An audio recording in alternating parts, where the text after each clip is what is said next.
La grande miséricorde, le Créateur a mis sur notre chemin plusieurs stations pour nous ressourcer, pour nous rapprocher de lui, pour intensifier notre spiritualité.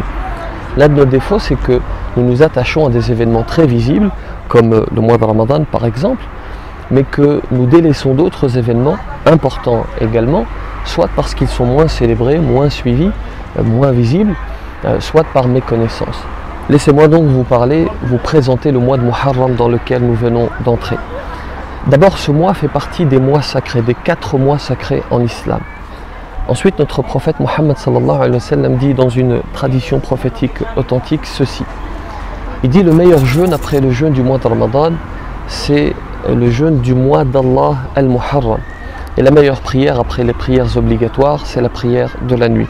Il y a une particularité dans cette parole, c'est la proximité entre Allah, le terme Allah, le nom d'Allah, et le mois de Muharram, une proximité dans le texte. Et lorsque le prophète sallallahu alayhi wa sallam dit quelque chose, lorsqu'il place un mot à une place au lieu d'une autre, il le fait sciemment pour un but précis. En l'occurrence ici, il s'agit de mettre sur un piédestal, il s'agit de montrer l'importance du mois de Muharram. Il y a pendant ce mois de Muharram le 10e jour du mois de Muharram, que l'on appelle Ashura. C'est le jour au cours duquel Allah subhanahu wa ta'ala a sauvé le prophète Moussa alayhi salam des griffes de Pharaon. Et pour remercier le Créateur, le prophète Moussa alayhi salam va jeûner. Et notre bien-aimé Muhammad sallallahu alayhi wa sallam va en faire de même et va nous recommander de jeûner également. Il a même été au-delà en nous conseillant de jeûner les 9e, 10e et 11e jours du mois de Muharram. Il dit dans un hadith rapporté par l'imam Ahmad, jeûner un jour avant et un jour après. On appelle le 9e jour Tasu'a en référence à Tis'a, le chiffre 9 en arabe. Et on appelle le 10e jour Ashura en référence à Ashara, le chiffre 10 en arabe. Vous avoir précisé les récompenses de celui qui jeûne ces jours.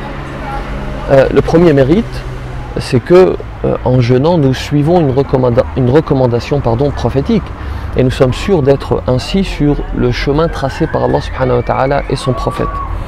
La deuxième des choses, la deuxième récompense, le prophète, que la paix soit sur lui, nous dit dans une tradition prophétique rapportée par Muslim, il nous dit, il expie les péchés de l'année écoulée, et je suis certain que nous sommes toutes et tous à la recherche de cela, à la recherche du pardon d'Allah.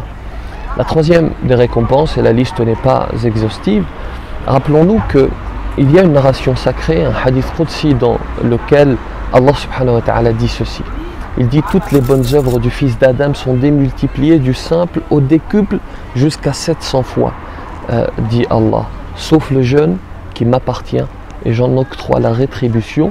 Le serviteur y abandonne son désir, sa nourriture et sa boisson pour moi.